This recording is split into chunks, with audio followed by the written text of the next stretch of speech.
Thanks for staying with us. It's time for us to now look at Division 3, and on the weekend we had a few big results, and it means this weekend we have almost our first elimination final when Panton Hill takes on Reservoir, and the two sides locked on 7 wins apiece. They've played 14 games each, and Panton Hill only inside the top 4 by percentage. It is a pretty handy gap though. I think about 13 or 14% is what separates the two, so this weekend is probably do or die for both clubs. The Redbacks just looking forward, have Parkside the last game is a game that could go either way. Of course, the Devils probably slipping back to the pack a little in recent times. Well, for Reservoir, a game against Watsonia awaits, and you think of those two games, and you think that Reservoir's more than likely to get the point. So for Panton Hill, this is really the match they must win if they are going to play finals. And if they do lose it, I reckon, Quinny, it could be the season might just be written off. And for Reservoir, a disappointing loss on the weekend to South Morang.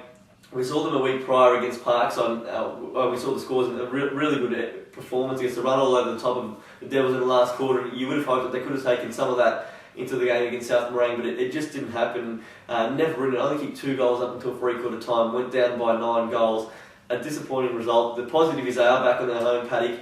Darren Turner kicked 8 2 weeks ago, and you think for Panton Hill, someone like Nathan Grimshaw, who's been in some pretty good form down back, is going to have to do a pretty good job again. They've also got Nick Georgievski down forward as well, who's a pretty handy player for Reservoir, so Panton Hill's have to lock down pretty tightly on them two.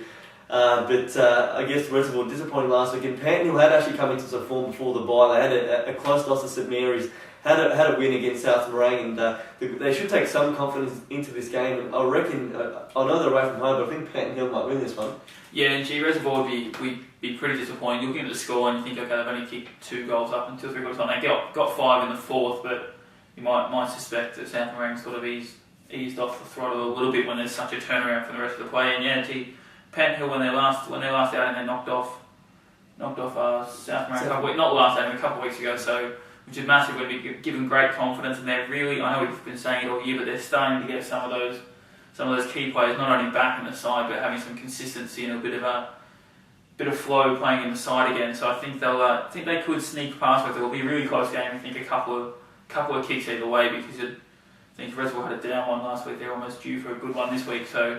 But I think Panton Hill might just get past it, knowing that if they lose, they're pretty much out. So. Well, I guess they had the added benefit. They had the week off last week, and they probably would have got down and had a look at how Reservoir goes about it, and we'll take some of that into this weekend's game. But as I said, a massive game for Reservoir. Should they lose, they're probably still with a chance with playing Watsonia next weekend. They have to hope that Parkside does a pretty good job over Panton Hill next weekend if things go away from them this weekend. But I guess if they do win, you think they're more than likely going to make it, because you would think against Watsonia next week with so much at stake that they wouldn't lose that one. But another game to look at this weekend is Heidelberg West away to South Morang, and the Lions had a week off to just stew over that loss last week, and they came back in the weekend. They were as hungry as ever, and probably putting their best shot in the season, I would say, to date. A massive win against Reservoir in a real danger game for the club. A chance they could have lost 2 in a row, but just far too good across all 4 quarters. And as I said before, 11 goals to 2 in the first 3 quarters. Just far too good in that one. Heidelberg West. Can't say too much about the game on the weekend because a few incidents arose from it in the game against Parkside. Called off a bit earlier than it should have been, with Heidelberg West, regardless of that, only with 5 minutes to play in the game, 27-48. The official result, as we're making this show, isn't confirmed. There's a bit of an investigation going into it, so we can't say too much. But regardless of that, a far better showing. To be only 20 points down against Parkside with only a couple of minutes left in the last quarter is a much improved effort. And it's good to see they're coming a long way, and especially after having that first win of the season just a week before that, it's good to show they took some of that into that next game against Parkside. But with South Morang in such good form last weekend, first versus last, you'd think that South Morang would win this one quite comfortably. Yeah, and even though the Heidelberg West one isn't confirmed or anything, pretty low scoring when you think that with only a couple of minutes it was under 50 points was going to get Parkside the win. So maybe conditions, it was a little bit drizzly and sort of wet and windy on Saturday, so it might have played a bit of a role. But South Morang, if there was sort of any doubts after losing a couple of weeks ago, they expelled those by just smashing Reservoir. They were just far too good. So unfortunately for Heidelberg West, you wouldn't think they'd be anywhere near South Morang on the weekend. Well, I guess for South Morang as well, now they've all but secured that first place, which is a great time for the club, as was mentioned in the weeks gone by, to see where they come from last year, to almost only percentage stopping them from winning the wooden spoon, and to have the minor premiership wrapped up after, with still 2 weeks to go is a great achievement, and probably gives them a chance now to build towards that final series. Of course, as we said, a chance this week, and then of course probably maybe rest a few bodies against Heidelberg West, and probably won't even need a rest really, because we just had a vibe, but a good chance now to just prepare for what they expect in the finals. And the last game in Division 3 is Parkside, I think it's Watsonia. Parkside, a bit of good news coming at the club during the week with Peter Dean re-signing with the club for another year to stay on as coach, so a good one there. But they are struggling without a few of their key players in the lineup. We know Robbie Weiss has been around for a little while now, and also Andy Bennett, and you can just see the drop off in results in recent times. They're still holding on to third spot. They're actually now at the second spot, I think, if they do end up getting those points from the weekend, and they'll get a win. If they do get a win rather, but they've also got Watsonia this weekend and a chance to work back into some form. Watsonia have been improving as well. They really pushed St Mary's for 2 quarters on the weekend, but Parkside a drop off in form at a concerning time as well, with finals just around the corner, and they'll be hoping to get a few of those injured boys back. If they don't, it would really hamper their finals chances. But I guess another good chance to get the 4 points this weekend and push towards hopefully a double chance for them, and that might give them some reprieve come finals time. Yeah, it was good to see Watsonia continuing improvement last week. Obviously they were up at quarter time, which was a pretty good effort over St Mary's, who are, as we speak, still second, and then they're only I think 3 goals down at half time. So we're pretty good for the first half. Then obviously it got away from them a little bit in the second half. But nice to see they are improving as the season goes on, looking towards next year, you'd think. Well, sorry to cut you off there, but down by 20 points at half time, and St Mary's did kick 2 goals right before the half time siren as well. So leading at quarter time and trailing by only about 6 or 7 points deep into the second quarter. So they are showing good signs of improvement. It's just probably disappointing for them that it didn't come a week prior against Heidelberg West in the game they really could have won had they put in a performance like that over 4 quarters. But good to see that the Heidelberg West and Watsonia are far more competitive in the latter end of the year, and hopefully for the last 2 weeks they can maintain it as they push forward to next year. I know Heidelberg West are really looking forward to fielding under 19s team next year, and it'd be good for them if they can keep playing these young kids in their side. They've got I think it's 3 under 16 players still playing in that side. And I guess for next year, it's a positive step and hopefully recruit more players into that side. Yeah, and especially if they've got another team bring in some more younger kids, because if they're going to improve and they have to sort of start at the form and build with the kids, so it'd be good to see if they do that. But then on Parkside, obviously they were still might have been a bit closer than a few was predicted last week, but at the time they still had 11 more scoring shots than Heidelberg West, so they were probably the better side on the day. Just some inaccurate kicking. I think they were 6-12 at when the game was stopped in that last quarter. But so, they'll probably be too strong, you think, this week. And as I said, it was 6-12, so they had 18 scoring shots to 7, so it could have been a bit lopsided, but I guess inaccurate kicking probably hurts. And just the word out from the club is that the performance Shane McLaren is probably worth highlighting as well. They said it's a hard nut. He goes at the ball, with 100% commitment each week, and I guess word from the inside is that if they had players like that, everyone playing with that commitment, I think they'd be pushing really hard to come final time. But it is wide open. If you can just secure one of those spots in the top 2, and anything can happen. We all know that it seems to be every year you just see a major upset in the finals, and Parkside not without any chance. I know they are probably hurting a bit at the moment, but definitely still well and truly in the hunt there. In Division 2, we had 4 games which you thought would probably go to script on the weekend, and 3 of those did, and there was one big surprise that came out of that round, and that was the loss of from Layla to Fitzroy Stars, and the Bloods have probably had a bit of trouble against the Stars this year. Earlier on in the year, I think the second time they met it was fairly one-sided, but in that first clash, we did say last week that Fitzroy did lead by about 4 goals in that last quarter, about halfway through that last quarter as well, and Layla was good enough to turn that around. But on the weekend, it was actually the other way around, where Layla led at 3/4 time, and the Fitzroy Stars just took over the running in the last quarter, 6 goals to 3, and a massive win for Fitzroy Stars. They can't make the finals now. Their reserves got a win in the first game there, and that puts them in the finals now. They probably got a whole lot of confidence and belief out of it, and made a massive day of it at Victoria Park.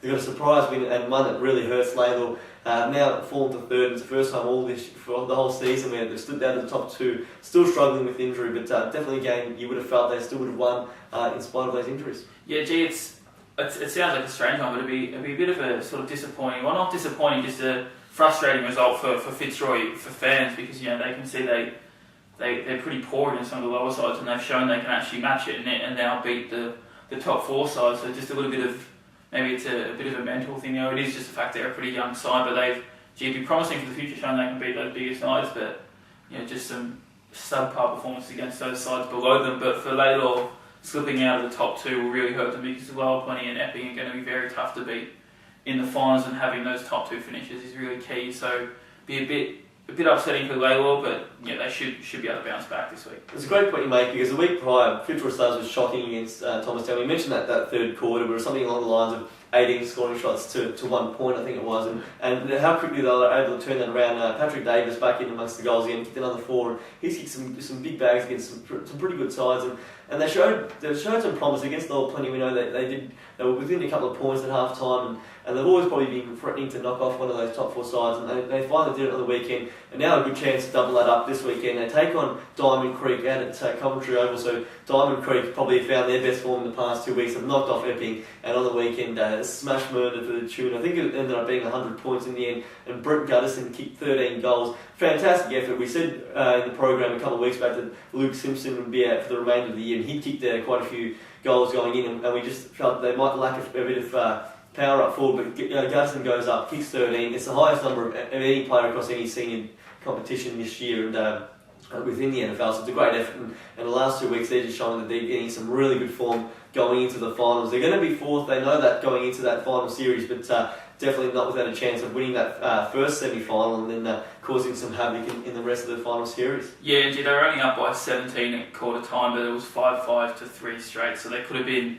a lot. They could have been almost over the horizon completely at quarter time. Obviously, it didn't matter too much as they just sort of went on with the job from there. But great work from Guttison. 13 goals is a massive feat. You never see that sort of stuff anymore, so it's great to see. And they're really sort of getting some form together at the right sort of time, and they'll be a dangerous side in a couple of weeks. Well, he's in some red hot form, because going back at the stats, he kicked a bag of 8 just going back a couple of weeks, and he's kicked something along the lines of about 48 goals in his past 6 matches. About 8 matches. He's averaging about, I think it's about 6 a goal for the past 6 a match rather for the past 2 months. So he's in some red hot form and a dangerous player. We all know that those key sides have some big forwards in good form with Shepherd at Laylaw, and of course got Willits, the Bardens, and Benny Gill at Lower Plenty. So everyone has some big forwards in some red hot form going to finals, and it could be up to those guys to get their sides across the line in those elimination and knockout games. And the next game we'll look at is Laylaw up against Myrna, and the Bloods, they'll be hurting after that shock loss on the weekend. They just know now that they just have to win their last 2 games. They will push into the back in the top 2 if they beat Epping in the last game of the year, but